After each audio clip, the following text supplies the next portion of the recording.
நேரங்கள்ல யோசிச்சு பார்க்கும்போது நடிகர் கார்த்தி வந்து ஒரு படம் ஒன்று நடிச்சிருக்கு. பார்த்தீங்களா? 3 பொம்பளைங்க வண்டியில் போகுதுங்க. 3 பொம்பளைங்க வண்டியில் போகிறது. ஹெல்மெட் ஒன்று நடுவில் ஒன்று வச்சுருக்கு. இவர் டிராஃபிக் போலீஸ் வந்து வழி மறைச்சி கேட்குறாரு, அதுக்கு அதுவும் பொண்டாட்டியாக இருந்தால் விடுவியா?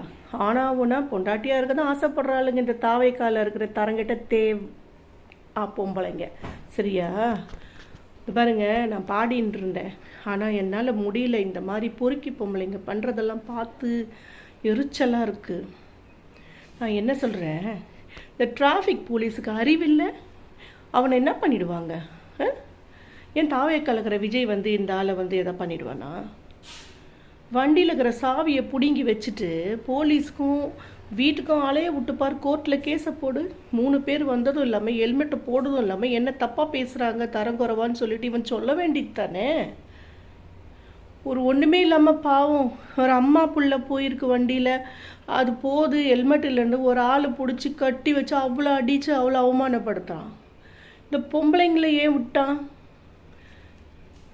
அப்படியே நியாயம் பண்ணுறான், நியாயத்தை கேட்குற மாதிரி அந்த ஒரு தாயம் புள்ளியும் போனதை கூட பிடிச்சி வச்சு அவ்வளோ கேள்வி கேட்குறானுங்களே. இந்த பொறுக்கி பொம்பளைங்க போகிறாளுங்களே, இவளுங்களை ஏன் உனக்கு என்ன பயம்? நீ உத்தியோகத்தில் பதவியில் தானே இருக்க, ஏன் பிடிச்சி வச்சு கேட்கல? அவளுங்களை விட்டுட்டு அவளுங்க அவ்வளோ பேச்சு பேசிட்டு போகிறாளுங்க. வண்டியை தூக்கிட்டு போய் போலீஸ் ஸ்டேஷனில் போட்டுட்டு அவளுங்க மேலே கேஸை போடு, ஃபைன் போடு.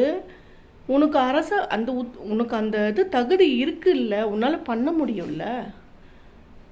இப்படியெல்லாம் இவளுங்க இப்போவே இப்படி பண்ணுறாளுங்க அப்படின்னா பனையூர் பண்ணையார் ஜெயிச்சு முதலமைச்சர் ஆகிட்டா இன்னும் ஆட்டம் போடுவேன். ஆனால் சங்கீதா மேடத்துக்கு நான் சரியான ஒரு வாழ்த்து சொல்லணும். இந்த மாதிரி புறம்போக்கு பொறுக்கியால் நானே ஒரு வாட்டி சொன்னேன், வேண்டாம் மேடம் பண்ணாதீங்க அப்படின்னு சொல்லி. திரிஷா வந்து உள்ளே உட்காந்து உங்களை இது பண்ண போகிறான். ஆனால் வேண்டாம், என்ன ₹1 கூட கணக்கு கரெக்டாக போட்டு அந்த அம்மா தேவையானது அந்த பிள்ளைங்களுக்கு வாங்கிக்கிட்டு செட்டில் ஆகிட்டு போயிடணுங்க. இவங்கிட்ட இருக்கக்கூடாது. அந்த திரிஷா கிட்ட நான் இருந்துக்கிட்டோம் இல்லை இந்த தாவைக்கால